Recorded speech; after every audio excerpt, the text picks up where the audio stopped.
নমস্কার, খুশবু কিচেনে আপনাদেরকে সবাইকে স্বাগত। আজ আমরা একটা খুবই টেস্টি এবং খুবই সুন্দর একটা রেসিপি নিয়ে হাজির হয়েছি। এই রেসিপিটা হলো চানাচুর, যেটা খেতে খুবই টেস্টি। এটা বানানো খুবই সহজ, কোনো ঝামেলা ছাড়াই এটা রেডি হয়ে যাবে। খুবই সুন্দর এর স্বাদ, একদম দোকানের মতোই। এটা বানাতে গেলে কী কী উপকরণ লাগবে সেটা বলে দিচ্ছি। প্রথমেই নিয়ে নিয়েছি 1 কাপ পরিমাণ বেসন, নিয়ে নিয়েছি কিছুটা পরিমাণ বাদাম, চাট মশলা নিয়েছি, বিট নুন নিয়েছি, স্বাদ মতো লবণ নিয়েছি, লঙ্কা গুঁড়ো। দেখুন, আমি একটা বোতলের এই ঢাকনাটাকে এরকমভাবে ফুটো করে নিয়েছি। আমি এরকম বোতলে এটাকে বানাবো। এরপর চলুন এটার ব্যাটারটা রেডি করে নিই। তো প্রথমেই নিয়ে নিয়েছি 1 কাপ পরিমাণ বেসন, এর মধ্যে দিয়ে দেবো স্বাদ অনুযায়ী লবণ। এরপর এর মধ্যে দিয়ে দিচ্ছি লঙ্কা গুঁড়ো,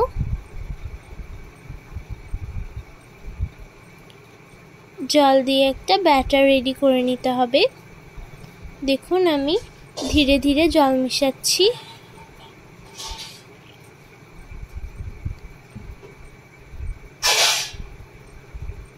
দেখুন, এরকমভাবে মাখতে হবে।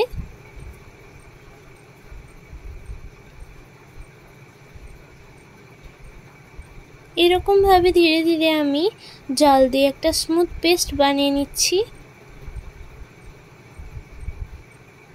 আর আপনারা প্লিজ এই রেসিপিটা একবার হলেও ট্রাই করে দেখবেন, দারুণ একটা রেসিপি।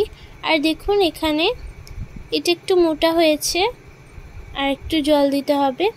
এরপর দেখুন, এটা একদম রেডি।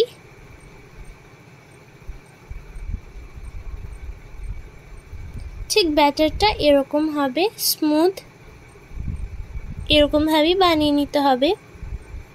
আমি বোতলে এবার এটাকে ভরে দেব। ধীরে ধীরে আমি যা বোতলের ভেতর ভরে দিচ্ছি। তো দেখুন, ধীরে ধীরে এটা পড়ছে।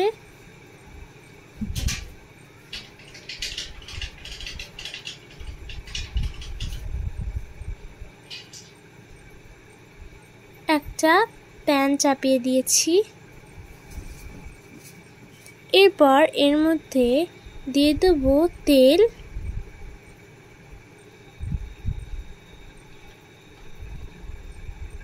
এরপর সেই বানানো পেস্টটাকে এরকমভাবে দিয়ে দিতে হবে।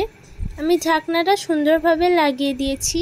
এটাকে ধীরে ধীরে দাবতে হবে, তাহলেই এরকম এরকম করে বেরিয়ে আসবে। এটাকে ধীরে ধীরে ঘোরাতে হবে। দেখুন,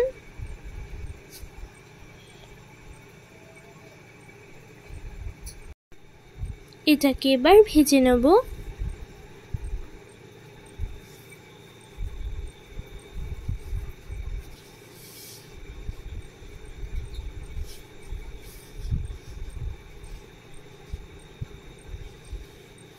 ধীরে ধীরে আমি এটাকে নেড়ে নিচ্ছি।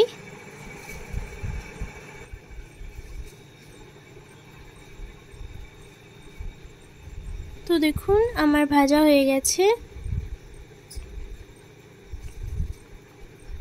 আরও আমি এরকমভাবেই বানিয়ে নেব, ঘুরিয়ে ঘুরিয়ে। এগুলো কিন্তু দারুণ লাগছে।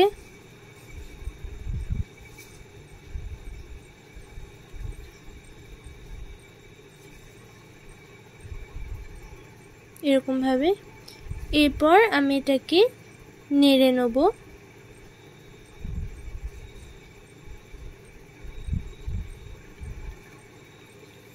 এরকমভাবে সবগুলোকে বানিয়ে নিতে হবে।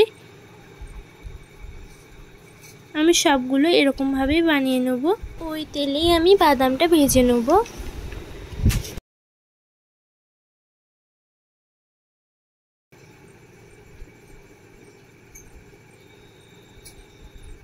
এটাকে হালকা করে ভেজে নিতে হবে।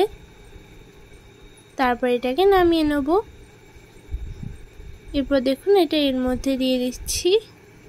এরপর এর মধ্যে আমি দিয়ে দেবো সাবু। আমি এখানে অল্প পরিমাণ সাবু ব্যবহার করেছি। এটাকে এবার নেড়ে নিতে হবে।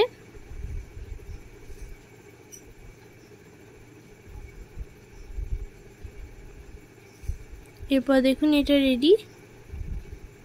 এবার এটা এর মধ্যে দিয়ে দেবো।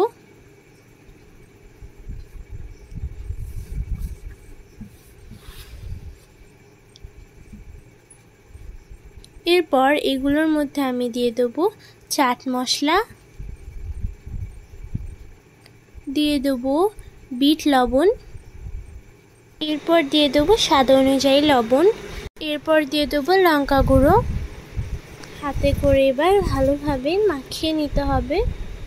তো দেখুন কত সুন্দরভাবে আমি এটাকে মাখিয়ে নিচ্ছি। মশলাটা যেন এটার সঙ্গে ভালোভাবে মিক্স হয়ে যায়, আর দেখতে তো দারুণ লাগছে এটা। তারপরে আবার কি, আমাদের চানাচুর রেডি হয়ে গেছে। দেখেই মনে হচ্ছে যে কতটা ক্রিস্পি হয়েছে। আজকের মতো বিদায় নিচ্ছি। ভালো থাকবেন, সুস্থ থাকবেন, আর পরের ভিডিওটার জন্য অপেক্ষা করবেন। আমাদের ভিডিওটাকে লাইক,